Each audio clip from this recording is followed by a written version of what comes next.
তামিম তো বাংলাদেশের ক্যাপ্টেন ছিল, 3 ফরম্যাটের সেরা ব্যাটসম্যান ছিল। তো ওর মতো একটা প্লেয়ারকে বা ইয়াকে যখন আপনি এরভাবে দালাল বলবেন বা এরকম খারাপ কথা বলবেন, সেটা তো অবশ্যই কোনোভাবেই মেনে যাওয়ার মতন না। সিকিউরিটির ব্যাপারটা ছিল, দেশের সম্মানের ব্যাপারটা ছিল। তো এইগুলো তো আমরা কেউ বলবো যে এটা আমরা বলবো না, প্লেয়ারদেরকে ইনসিকিউর কোনো জায়গায় ছেড়ে দিতে আমরা কেউ চাবে না, স্বাভাবিক, আমিও চাবো না। আমরা তো খুব অনভিজ্ঞ দল ছিলাম তখন, সত্যি কথা বলতে গেলে। আর অস্ট্রেলিয়ার কন্ডিশনে তো আরও অনভিজ্ঞ আমরা বলতেই পারি। তখন ধরেন অস্ট্রেলিয়া ওয়ান অফ দ্য সেরা টিম হচ্ছে, আমরা টেস্ট ম্যাচ খেলেছি। সুতরাং আমি মনে করি আমাদের ছেলেরা ভালো খেলবে, এটা আমরা বিশেষ করে, যেটা আমরা পারি না অস্ট্রেলিয়া ভালো করতে, সেটা ওরা ভালো করে দেখাবে। এবং আমার পুরো বিশ্বাস আছে যে বাংলাদেশ দল খুবই ভালো করবে অস্ট্রেলিয়াতে ইনশাল্লাহ। যখন আমি খেলা ছেড়ে আমি যখন কোচিং শুরু করি, তখন থেকে আমার একটা শখ ছিল, যে ইচ্ছা ছিল যে একটা নিজের একাডেমি থাকবে। যেহেতু আমি ঢাকার ছেলে, ঢাকায় বড় হয়েছি, ঢাকায় মানুষ আমি, ঢাকায় আমার সব কিছু। তো ঢাকাতে একটা একাডেমি থাকবে, এটা স্বপ্ন ছিল। তো এটা অনেক বছর স্বপ্নটা লালিত ছিল। বাট মাশাআল্লাহ একটা সুযোগ পেয়েছি গত বছর। এটা একাডেমিটা কাজ শুরু করেছিলাম জানুয়ারি মাস থেকে, 25শে জানুয়ারি থেকে। তো আজকে মাশাআল্লাহ খেলা হচ্ছে মাঠে, একাডেমি কাজকর্ম শুরু হয়ে গেছে। তো আনন্দিত, মানে একটা ড্রিম কাম ট্রু এর মতন আসলে। আমিই দেখিয়েছি বলতে গেলে, আমি ওদের কাছে বলি যে আমি এরকম করতে চাই, একটা সুযোগ আছে এরকম করার, তো are you interested or not. তো আমি যাকেই বলছি সেই রাজি হয়েছে। তো আমি থ্যাংক ইউ তাদের, মানে আমার স্বপ্নটা এখন তাদেরও স্বপ্ন। তো মাশাল্লাহ তারা এগিয়ে আসার জন্য আমার জন্য সুবিধা হয়েছে এটা করার, কারণ ফিনান্সিয়ালি একটা সাপোর্ট দরকার ছিল। আর এটা এত বড় একটা প্রজেক্ট, এটা তো অনেক টাকা ইনভলভ হয়ে গেছে অলরেডি। সুতরাং তাদের না আসলে হয়তো এটা আমার স্বপ্নটা স্বপ্ন থেকে যেতে হতো। বা তাসকিন যুক্ত আছে, সৌম্য যুক্ত আছে, সাইফ হাসান যুক্ত আছে, মোসাদ্দেক যুক্ত আছে, সাইফুদ্দিন যুক্ত আছে। 5জন ক্রিকেটার আছে, প্লাস আরও কিছু আমার ডাইরেক্টর আছে, মানে যাদেরকে হয়তো নাম বলে চিনবে না। তো প্রায় আমরা 10জন আছি এখানে আসলে। এখানে আসলে প্লেয়াররা নিজেদের প্রতিভাতেই উঠে আসে, নিজের যোগ্যতা উঠে আসে। হয়তোবা কাউকে সময়ে সময়ে কাউকে প্রয়োজন হয়, কারোর সাপোর্ট দেওয়ার কথা, হয়তো আমি তাদের পথের একটা সাথী ছিলাম। আমার হাত দিয়ে যে একদম উঠে আসে কথাটা সত্যি না। তো ইনশাল্লাহ এখানে ভালো এক একাডেমি আমরা চেষ্টা করেছি, ফ্যাসিলিটিস ডেভেলপ করার চেষ্টা করেছি, ভালো কোচ নিচ্ছি আমরা চেষ্টা করছি। তো ভালো শিক্ষক আছে এখানে ইনশাল্লাহ। তো আমি বিশ্বাস করি যে এখান থেকেও একসময় বড় তারকারা বের হয়ে আসবে, যেভাবে হৃদয় কিংবা তামিম বাংলা ক্রিকেট একাডেমি থেকে বের হয়ে আসছে, আমাদের একাডেমি থেকে, রাজশাহীর একাডেমি থেকে। সেভাবে আমি আশা করি যে এখান থেকে এরকম প্রতিভাবান অনেক ক্রিকেটার বের হয়ে আসবে ইনশাল্লাহ। সত্যি কথা বলতে এবার বিশ্বকাপটা মনোযোগ দিয়ে দেখাই হয়নি, আসলে দেখা হচ্ছেও না। বাংলাদেশ তাই বলে এভাবে দেখিও না, ফলো করি না। কবেকার খেলা মাসে যখন ওই মোবাইলে আসে তখন হয়তো বা বড়ো খেলা থাকলে চেষ্টা করি। কিন্তু হ্যাঁ, অনেক ছোটো ছোটো টিমের রেজাল্ট দেখেছি, ভালো করেছে। আর বাংলাদেশ তো ডেফিনেটলি আমরা ওয়েল প্রিপেয়ার্ড ছিলাম, আমি মনে করি ভালো একটা দল ছিল, ইয়াংস্টার ম্যাচ সিনিয়র প্লেয়ারের ভালো কম্বিনেশন ছিল। তা আশা ছিল, এক্সপেকটেশন ছিল যে ভালো করবে। ভালোটা কতটুকু সেটা আমি জানি না, বাট আমরা টি-20তে কোনো সময় ভালো করতে পারিনি। বাট এবার একটা, যেহেতু আমাদের সাবকন্টিনেন্টের মাটিতে খেলা হচ্ছিল, এর আগেও যদি হয়েছে, বাট আমার আশা ছিল যে ভালো করবে, কিন্তু সেই সুযোগটাই তো আমরা পেলাম না আসলে।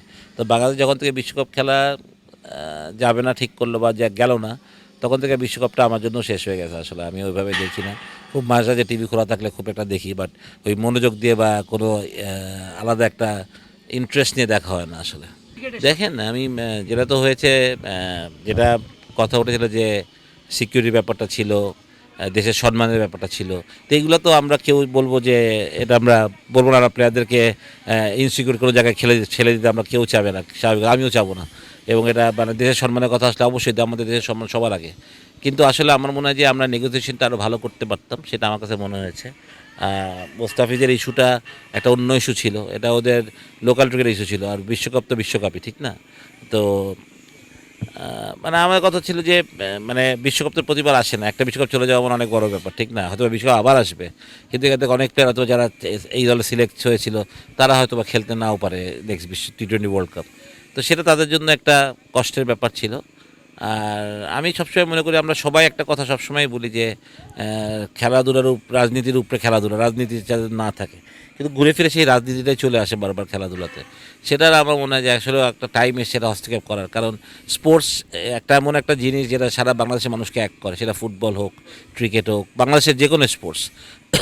যখন বাংলাদেশের কোনো প্লেয়ার যদি, যখন আপনি শুটিংয়ে মেডেল পায়, তখন সবাই কিন্তু আমরা খুশি হই, ঠিক না? তো আমার মনে হয় যে একটা জায়গা যেখানে দল মত নির্বিশেষে সবাই আমাদের দেশের স্পোর্টসকে সমর্থন করে, পছন্দ করে, সেক্ষেত্রে আমি মনে করি যে স্পোর্টসকে আসলেও রাজনীতির বাইরে রাখাটা খুব জরুরি। যদিও আমরা সেটা কোনো সময়ই পারিনি। তো এবার একটা দেখার বিষয় যে আমরা কতটুকু এটা পারি, যে রাজনীতির বাইরে। অবশ্যই রাজনীতি যে থাকবে না তা না, বাট এত হস্তক্ষেপ থাকাটা খুব ডিফিকাল্ট আসলে। তখন আসলে আপনার যোগ্য লোক, যোগ্য জিনিস না আসে, যোগ্য যখন না আসে, তখন এরকম অবস্থাই হয় আসলে। তো সেরকম আমার মনে হয় যে এইবারের আমি মনে করি যে যে বোর্ডটা আসছে সেখানে আমি বলবো না যারা কেউ অযোগ্য লোক, তারা সবাই তার যার নিজের জায়গায় অনেক যোগ্য লোক। বা ক্রিকেটিং একটা সংগঠক হিসেবে কতটা যোগ্য সেটা একটা প্রশ্নের ব্যাপার অবশ্যই, কারণ তাদের ক্রিকেট ব্যাকগ্রাউন্ডটা কাউরির এত স্ট্রং না, বা ক্রিকেট খেলাটা বাদ দেন, ক্রিকেট সংগঠক হিসেবে তাদের ব্যাকগ্রাউন্ড স্ট্রং না আসলে। এটা তো সময় বলে দিবে আসলে কী হবে, এটা আমি বলতে পারবো না। তবে অবশ্যই নির্বাচন নিয়ে তো অনেক কথা ছিল, কারণ অনেকে নির্বাচন তো বয়কট করেছে এইসব কারণেই। তো দেখা যাক সামনে কী হয়। আমার খালি একটাই কথা যে দেখেন, এন্ড অফ দ্য ডে আমরা বাংলাদেশ ক্রিকেটের সবাই সাপোর্টার, আমরা চাই বাংলাদেশ ক্রিকেট এগিয়ে যান। সেটা করতে গিয়ে যদি পরিবর্তন প্রয়োজন হয় তাহলে অবশ্যই পরিবর্তন করবে। বুলভাই তার প্লেইং ডেতে 4 নম্বরে ব্যাটিং করতো। বুলভাই বাংলাদেশ টিমের ক্যাপ্টেনও ছিল, ঠিক না? তো এখনও তিনি বিসিবির ক্যাপ্টেন। তো ক্যাপ্টেন তো একলা ভালো খেললে হবে না, বুলভাই তো 100 করে, বাকি প্লেয়াররা রান করে না, তো টিম তো হারবেই। তো তার টিমটা মনে হয় না ভালো, তার টিমে যে কম্বিনেশন থাকা উচিত ছিল সেই কম্বিনেশনটা আমার মনে হয় খুব একটা ভালো হয়েছে।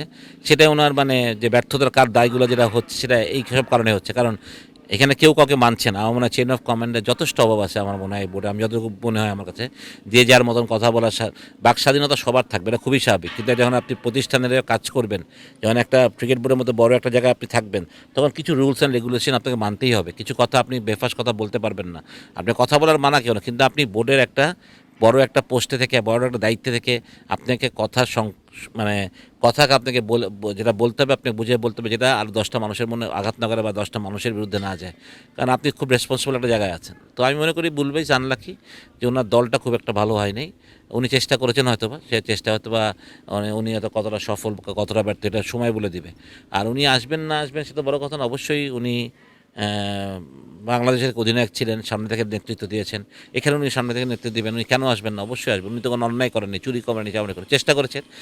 চেষ্টা করলে যে সবসময় সফল হতে হবে সেটাও তো কথা না, ব্যর্থও তো হওয়া যায়। তো বুলভাই আমি বলবো যে এখনই বলবো না যে বুলভাই ব্যর্থ হয়েছেন, বুলভাই চেষ্টা করছেন, চেষ্টা করেছেন, এখনও করছেন। বাট আমার মনে হয় যেটা আমি বললাম, তার দলটা খুব একটা স্ট্রং না আসলে, কম্পিট করার মতো দল না আসলে। তা তো অবশ্যই আমার মনে হয় যে তারা নিজেরাই বলে যে ক্রিকেট প্লেয়াররা মেন স্টেক হোল্ডার। তামিম তো বাংলাদেশের ক্যাপ্টেন ছিল, 3 ফরম্যাটের সেরা ব্যাটসম্যান ছিল। তো ওর মধ্যে একটা প্লেয়ারকে বা ইয়াকে যখন আপনি এভাবে দালাল বলবেন বা এরকম খারাপ কথা বলবেন, সেটা তো অবশ্যই কোনোভাবেই ম্যানেজের মতন না। ওনার মতো একটা দায়িত্ব, আমি জানি যে উনি খুব ভালো একজন মানুষ, সৎ মানুষ। বাট সৎ মানুষ বলে যে উনি যা কিছু বলতে পারবেন না তো কথা, সৎ মানুষ ইজ ডিফারেন্ট ইস্যু। বাট আপনি যখন আপনার দায়িত্ব থেকে কথা বলবেন তখন আপনাকে অবশ্যই এগুলো চিন্তা করা ছিল। এটার জন্য অবশ্য উনি পরে দুঃখ প্রকাশ করেছেন। বাট আমার মনে হয় যে একবার যখন আপনি বলে ফেলেন তারপর দুঃখ প্রকাশ করাটাও বড় কিছু না, কারণ আপনার ভেবে বলা উচিত ছিল। আর তামিম কী জন্য দালালি করবে কারোর, ঠিক না? আমার কথা হলো যে ওর তো পাওয়ার কিছু নাই, ও তো বাংলাদেশ ক্রিকেট থেকে যথেষ্ট পেয়েছে, এখন ওর দেওয়ার পালা। ও বাংলাদেশ ক্রিকেটকে ওর বেস্ট যদি ও যতটুকু জানে সেটাই দিবে। তো আমি জানি না। আর আসিফের কথাটা আমি বলবো যে আসিফকে একটু এক্সাইটেড মনে হচ্ছে আমার কাছে বেশি। আমি বললাম যে ঠিক আছে, ও সবসময় একটু বোল্ড, কথাবার্তা ওইভাবেই বলে।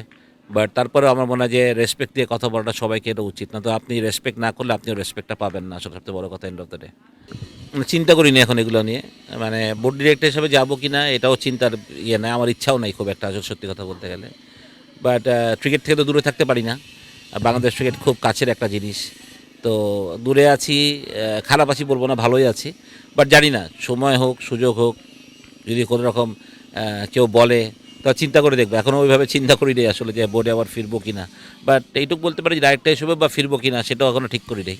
মানে বা এরকম সুযোগ আমার আসবে কিনা সেটাও তো আমি জানি না, আমি চাইলেই তো হবে না, সুযোগটা আসবে কিনা। বাট এখন এইভাবে চিন্তা করি না, এখন যা করছি আনন্দ করছি, এনজয় করছি, নিজের কাজের এনজয় করছি।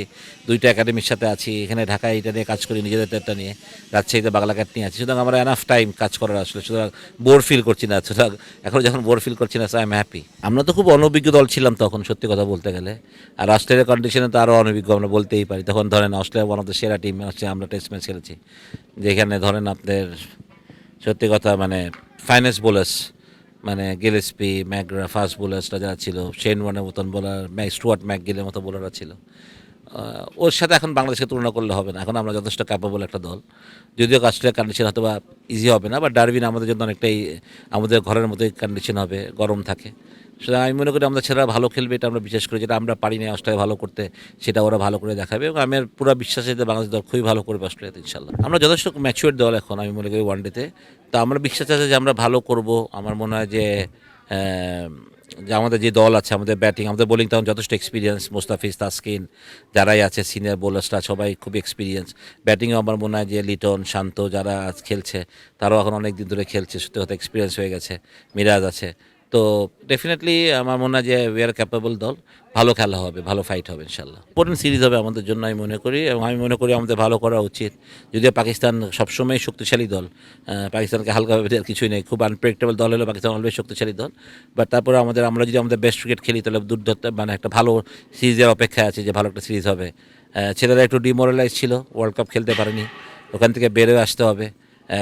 বিসিএল একটা ওয়ানডে টুর্নামেন্ট হচ্ছে, সেটা খুবই কার্যকর একটা টুর্নামেন্ট আমি মনে করি বিফোর দ্য পাকিস্তান সিরিজ। তো ওটাতে ছেলেরা ফর্মে ফিরে আসবে, ভালো করবে, ভালো ফর্ম করবে, এটাকে ধরে রেখে ইনশাল্লাহ পাকিস্তানের সাথে যে 3টা ওয়ানডে আছে ওটাতে আমরা ভালো করবো, সেটা আমি বিশ্বাস করি আসলে।